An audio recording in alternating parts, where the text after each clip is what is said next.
Hey guys, it's LeBurn98 here, and this is going to be the last of the E3 2011 impression videos. This time, we're obviously going to talk about the third-party developers and what they brought to the table. Let's get on with this. As you can see here, this is Crysis 2. It's going to be a multiplayer match, and this is on the PC. Finally testing out the HD Fury and that whole setup I was talking about. Still haven't got my scaler yet, so it's not 100% the way I want it, but it's definitely very close to that. Anyways, back on to Crysis 2. It's one of my more favorite games of the year. Granted, a lot of PC gamers are not overly pleased with it, and I think it's more along the lines of just complaining. I mean, I'm a PC gamer, I'm a console gamer, I mean, I play everything.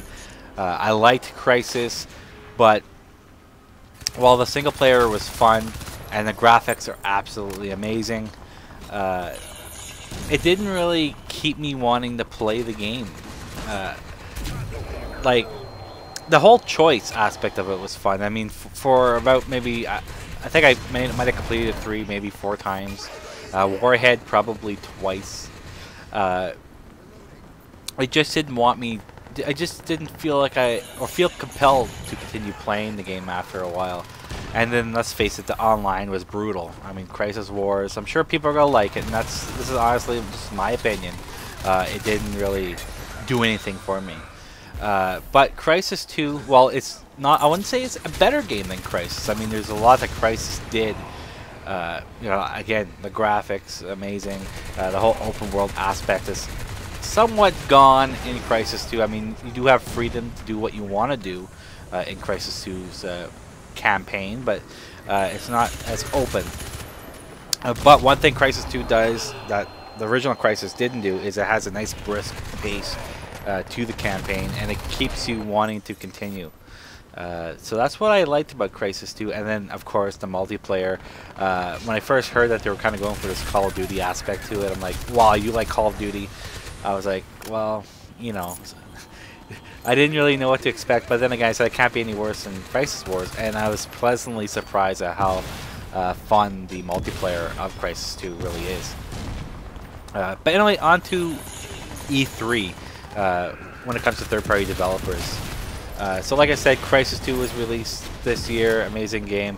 Then you have other third-party games like Bulletstorm, LA Noire, Portal 2, Mortal Kombat. I mean, there's just so many great games that were already released, and we're not even, you know, well, I guess now we're halfway through the year. But then you have other games coming out like Battlefield 3. I mean, that is a game that I can't wait to have in my grubby little hands, you know. And then they showed some nice gameplay. They finally showed some multiplayer, and it looks like they're going towards that Bad Company 2 type thing. At least with what they showed. Of course, there's supposed to be jets and all this other stuff, so we didn't really see the whole 64-player aspect of it, which the PC version will have. Consoles are going to be limited to 24 players. So again, all we really saw was the infantry side of things. I do like that they improved on the animations and be able to vault over walls, and the destructibility of everything looks amazing. So definitely it's high up on the list. Probably my #1 game going out for this year that I definitely want to get. And then you have Modern Warfare 3. You know, yes, okay, haters are gonna hate. Again, like I said in my previous video, it didn't really wow me like I expected it would, but it's still going to be a great game. It's still going to be fun. Of course, you know, it's in the eye of the beholder. I mean, obviously, if you didn't like Call of Duty, you don't like that quick twitch kind of, you know, instant kill kind of gameplay, then you're not gonna like this. I hope they really do get rid of the.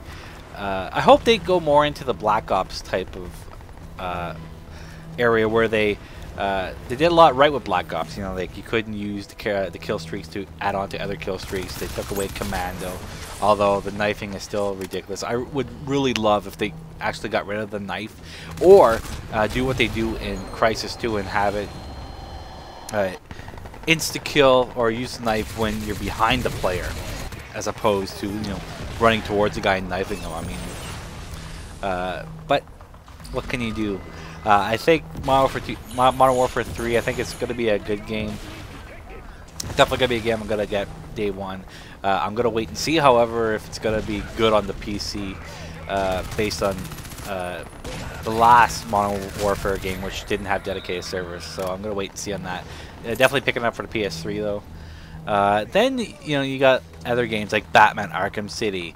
Love Batman. You know, Arkham Asylum. I love that game. Now, granted, it didn't have a lot of replay value for me. I did play it a few times. I actually have it for the PC, and now that I have the GTX 580, I'll have to play that with the physics enabled to see how amazing it looks. So anyway, Rocksteady is gonna have a heck of a job trying to top that. As long as they get it to at least on par with Arkham Asylum, I'm gonna be a happy camper. Then you have, now granted it's not coming out this year, but Tomb Raider. Again, I said it looked like a phenomenal game. It looked like the Tomb Raider that a lot of people were hoping that would finally come out of all this. And hopefully what we saw is gonna be continued into the actual final product, and it's gonna keep that bar high, I hope, for Tomb Raider. And then Elder Scrolls V Skyrim. I hear a lot of people gushing over this, and it is an amazing looking game. I'm not even into the whole medieval Rome sorcery type stuff, but even I'm interested in the game, and I'm probably going to pick it up. Don't know about day one, but definitely shortly after its release. It really depends on what games are going to be available at the time, though. But again, fighting big-ass dragons, I mean, that's cool. Then another game I saw that kind of went under the radar for a lot of people was Far Cry 3. Yes, there is a sequel to Far Cry, and obviously Far Cry 2.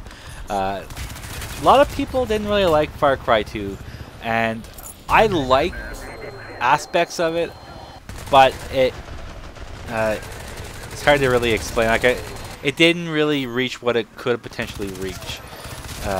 I didn't even mind the driving so much. The issue I had with Far Cry 2 was the respawning enemy camps that they had, where, like, you know, you drive anywhere near them and they're already coming after you. So apparently they've listened and they got rid of a lot of that stuff. So now it's on an island again, a tropical island. So anybody who wanted that from Far Cry 2 is going to get that.